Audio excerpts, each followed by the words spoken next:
A day in my life as a law student on campus 2 days a week. I get up around 7 every day and usually get some admin done on the train. Today I had a strategy meeting with the society first.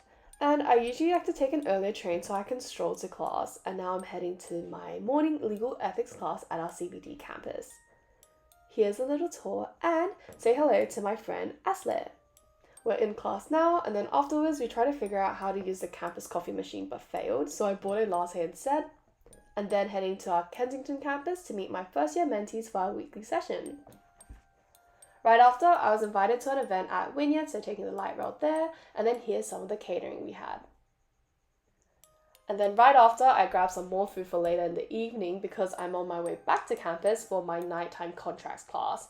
And it was dark by the time this class finished, so I took the light rail and got myself a sweet treat, a coconut matcha drink. Back home, some more uni work, and then finishing the night off with a show.